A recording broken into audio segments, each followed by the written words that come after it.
The Yellow Wallpaper, Part 2. It is getting to be a great effort for me to think straight. Just this nervous weakness, I suppose. And dear John gathered me up in his arms and just carried me upstairs and laid me on the bed and sat beside me and read to me till it tired my head. He said I was his darling and his comfort and all he had, and that I must take care of myself for his sake and keep well. He says no one but myself can help me out of it, that I must use my will and self-control and not let any silly fancies run away with me. There's one comfort: the baby is well and happy and does not have to occupy this nursery with the horrid wallpaper. If we had not used it, that blessed child would have. What a fortunate escape. Why, I wouldn't have a child of mine, an impressionable little thing, live in such a room for worlds. I never thought of it before, but it is lucky that John kept me here after all. I can stand it so much easier than a baby, you see. Of course, I never mention it to them anymore. I am too wise. But I keep watch of it all the same.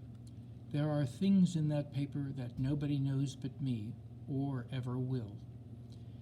Behind that outside pattern, the dim shapes get clearer every day.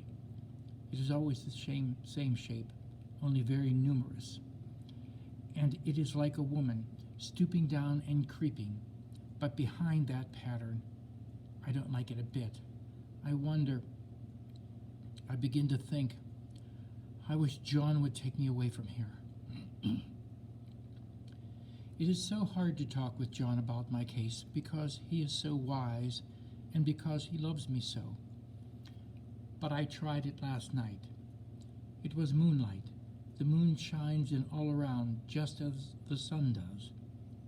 I hate to see it sometimes. It creeps so slowly and always comes in by one window or another. John was asleep and I hated to waken him, so I kept still and watched the moonlight on that undulating wallpaper until I felt creepy. The faint figure behind seemed to shake the pattern, just as if she wanted to get out. I got up softly and went to feel and see if the paper did move, and when I came back, John was awake. "What is it, little girl?" he said. "Don't go walking about like that. You'll get cold." I thought it was a good time to talk, so I told him that I really was not gaining here and that I wished he would take me away. "Why, darling?" he said. "Our lease will be up in 3 weeks, and I cannot see how to leave before. The repairs are not done at home, and I cannot possibly leave town just now. Well, of course, if you were in danger, I would and could, but you really are better, dear, whether you can see it or not. I am a doctor, dear, and I know. You are gaining flesh and color, your appetite is better, and I feel really much easier about you. I don't weigh a bit more," I said, "nor as much, and my appetite may be better in the evening when you are here, but it is worse in the morning when you are away." "Bless her little heart," he said with a big hug. "She shall be as sick as she pleases. But now, let's improve the shining hours by going to sleep and talk about it in the morning." "And you won't go away?" I asked gloomily. "Why, how can I, dear? It is only 3 weeks more, and then we will take a nice little trip of a few days while Jenny is getting the house ready. Really, dear, you are better." "Better in body, perhaps," I began. I stopped short, for he sat straight up and looked at me with such a stern, reproachful look that I could not say another word. "My darling," he said, "I beg of you, for my sake and for our child's sake, as well as for your own, that you will never for one instant let that idea enter your mind. There is nothing so dangerous, so fascinating to the temperament like yours. It is a false and foolish fancy. Can you not trust me as a physician when I tell you so? So, of course, I said no more on that score, and we went to sleep before long. He thought I was asleep first, but I wasn't. I lay there for hours trying to decide whether that front pattern on the back pattern and the back pattern really did move together or separately. On a pattern like this, by daylight, there is a lack of sequence, a defiance of law. That is a constant irritant to the normal mind. The color is hideous enough and unreliable enough and infuriating enough, but the pattern is torturing. You think you have mastered it, but just as you get well underway into following, it turns a back somersault, and there you are. It slaps you in the face, knocks you down, and tramples upon you. It is like a bad dream. The outside pattern is a florid arabesque, reminding one of a fungus. If you can imagine a toadstool in joints, an interminable string of toadstools, budding and sprouting in endless convolutions, well, that is something like it. That is, sometimes. There is one marked peculiarity about this paper. One thing nobody seems to notice but myself, and that is that it changes as the light changes. When the sun shoots in through the east window, I always watch for that first long, straight ray. It changes so quickly that I never can quite believe it. That is why I watch it always. By moonlight, the moon shines in all night when there is a moon. I wouldn't know it was the same paper. At night, in any kind of light, in twilight, candlelight, lamplight, and worst of all by moonlight, it becomes bars. The outside pattern, I mean, and the woman behind it is as plain as can be. I didn't realize for a long time what the thing was that showed behind that dim sub-pattern, but now I am quite sure it is a woman. By daylight, she is subdued, quiet. I fancy it is the pattern that keeps her so still. It is so puzzling. It keeps me quiet by the hour. I lie down ever so much now. John said it is good for me, and to sleep all I can. Indeed, he started the habit of making me lie down for an hour after each meal. It is a very bad habit, I am convinced. For you see, I don't sleep, and that cultivates deception. For I don't tell them I'm awake. Oh no. The fact is, I'm getting a little afraid of John. He seems very queer sometimes, and even Jenny has an inexplicable look. It strikes me occasionally, just as a scientific hypothesis, that perhaps it is the paper. I have watched John when he did not know I was looking, and come into the room suddenly on the most innocent excuses, and I've caught him several times looking at the paper. And Jenny too. I caught Jenny with her hand on it once. She didn't know I was in the room, and when I asked her in a very quiet voice, with the most restrained manner possible, what she was doing with the paper, she turned around as if she had been caught stealing and looked quite angry, asked me why I should frighten her so. Then she said that the paper stained everything it touched, that she had found yellow smooches on all my clothes and John's, and she wished we would be more careful. Did not that sound innocent? But I know she was studying the pattern, and I am determined that nobody shall find it out but myself. Life is very much more exciting now than it used to be. You see, I have something more to expect, to look forward to watch. I really do eat better, and I am more quiet than I was. John is so pleased to see me improved. He laughed a little the other day and said I seemed to be flourishing in spite of my wallpaper. I turned it off with a laugh. I'd no intentions of telling him it was because of the wallpaper. He would make fun of me. He might even want to take me away. I don't want to leave here until I have found it out. There is a week more, and I think that will be enough. I'm feeling ever so much better. I don't sleep much at night, for it is so interesting to watch developments. But I sleep a good deal in the daytime. In the daytime, it is tiresome and perplexing. There are always new shoots on the fungus and new shades of yellow all over it. I cannot keep count of them, although I have tried conscientiously. It is the strangest yellow, that wallpaper. It makes me think of all the yellow things I ever saw, not beautiful ones like buttercups, but old, foul, bad yellow things. But there is something else about that paper. The smell. I noticed it the moment we came into the room, but not with so much air and sun, it was not so bad. Now we have had a week of fog and rain, and whether the windows are open or not, the smell is here. It creeps all over the house. I find it hovering in the dining room, skulking in the parlor, hiding in the hall, lying in wait for me on the stairs. It gets into my hair.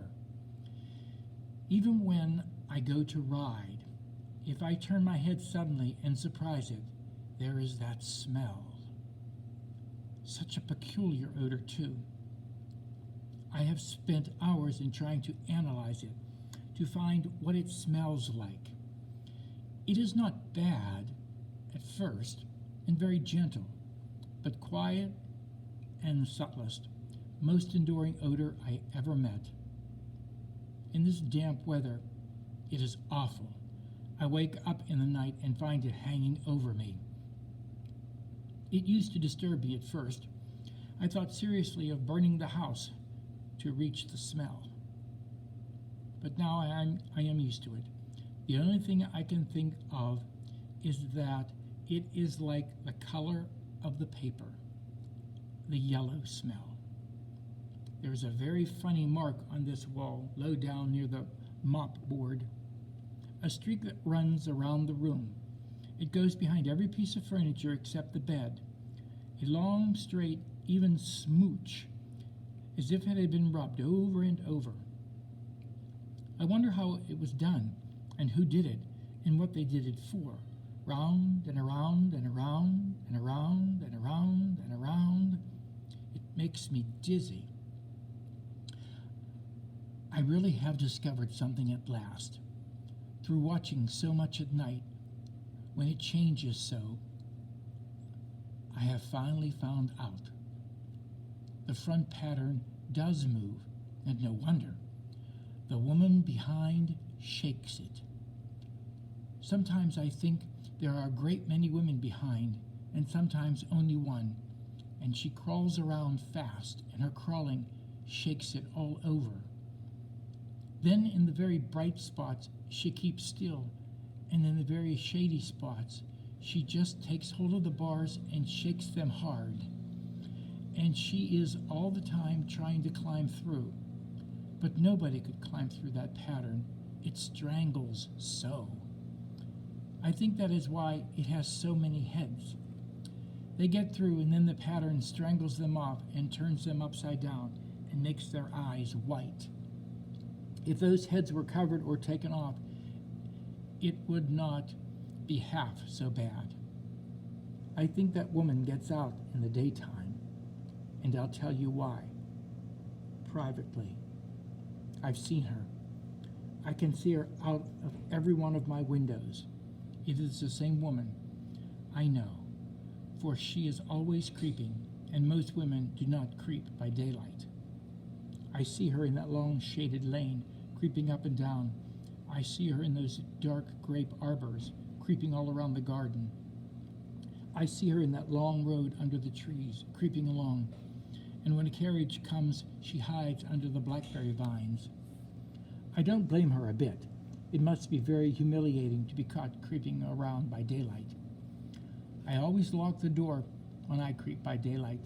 I cannot do it at night, for I know John would suspect something at once.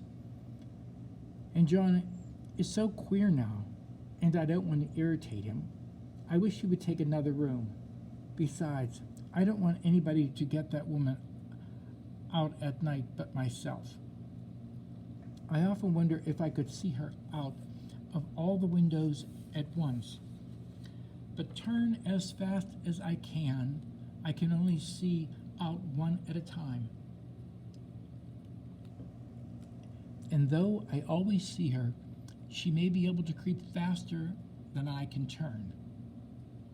I have watched her sometimes away off in the open country, creeping as fast as a cloud shadow in a high wind. If only that top pattern could be gotten off from the under one. I mean to try it, little by little.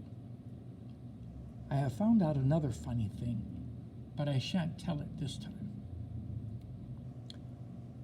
It does not do to trust people too much. There are only 2 more days to get this paper off, and I believe John is beginning to notice. I don't like the look in his eyes. And I heard him ask Jenny a lot of professional questions about me. She had a very good report to give. She said I slept a good deal in the daytime. John knows I don't sleep very well at night, for all I am so quiet. He asked me all sorts of questions too, and pretended to be very loving and kind, as if I couldn't see through him. Still, I don't wonder he acts so, sleeping under this paper for 3 months. It only interests me, but I feel sure John and Jenny are secretly affected by it. Hurrah! This is the last day, but it is enough. John to stay in town overnight and won't be out until this morning. Jenny wanted to sleep with me, the sly thing, but I told her I should undoubtedly rest better for a night all alone. That was clever, for really I wasn't alone a bit. As soon as it was moonlight and that poor thing began to crawl and shake the pattern, I got up and ran to help her. I pulled and she shook, I shook and she pulled, and before morning we had peeled off yards of that paper. A strip about as high as my head and half around the room. And then when the sun came and that awful pattern began to laugh at me, I declared I would finish it today. We go away tomorrow, and they are moving all my furniture down again to leave things as they were before. Jenny looked at the wall in amazement, but I told her merrily that I did it out of pure spite at the vicious thing. She laughed and said she wouldn't mind doing it herself, but I must not get tired. How she betrayed herself at that time. But I am here, and no person touches this paper but me. Not alive. She tried to get me out of the room. It was too patent. But I said it was so quiet and empty and clean now that I believed I would lie down again and sleep all I could, and not to wake me even for dinner. I would call when I woke. So now she is gone, and the servants are gone, and the things are gone, and there is nothing left but that great bedstead nailed down with a canvas mattress we found on it. We shall sleep downstairs tonight and take the boat home tomorrow. I quite enjoy the room. Now it is bare again. How those children did tear about here. This bedstead is fairly gnawed. But I must get to work. I have locked the door and thrown the key down into the front path. I don't want to go out, and I don't want to have anybody come in till John comes. I want to astonish him. I've got a rope up here that even Jenny did not find. If that woman does get out and tries to get away, I can tie her. But I forgot. I could not reach far without anything to stand on. This bed will not move. I tried to lift and push it until I was lame, and then I got so angry. I bit off a little piece at one corner, but it hurt my teeth. Then I peeled off all the paper I could reach standing on the floor. It sticks horribly, and the pattern just enjoys it. All those strangled heads and bulbous eyes, waddling fungus growths just shriek with derision. I am getting angry enough to do something desperate. To jump out of the window would be admirable exercise, but the bars are too strong even to try. Besides, I wouldn't do it. Of course not. I know well enough that a step like that is improper and might be misconstrued. I don't like to look out the windows even. There are so many of those creeping women, and they creep so fast. I wonder if they all came out of that wallpaper as I did. But I am securely fastened now by my well-hidden rope. You don't get me out on the road there. I suppose I shall have to get back behind the pattern when it comes tonight, and that is hard. It is so pleasant to be out in this great room and creep around as I please. I don't want to go outside. I won't, even if Jenny asks me to. For outside, you have to creep on the ground, and everything is green instead of yellow. But here I can creep smoothly on the floor, and my shoulder just fits in that long smooch around the wall, so I can't lose my way. Why, there's John at the door. It is no use. Young man, you cannot open it. How he does call and pound. He is crying for an axe. It would be a shame to break down that beautiful door. Dear John, said I in the gentlest voice, the key is down by the front steps, under the plantain leaf. That silenced him for a few minutes. Then he said, very quietly indeed, open the door, my darling. I cannot, said I. The key is down by the front door, under the plantain leaf. And then I said it again, several times, very gently and slowly, and said it so often that he had to go and see. And he had got it, of course, and came in. He stopped short by the door. What is the matter? He cried. For God's sakes, what are you doing? I kept on creeping just the same, but I looked at him over my shoulder.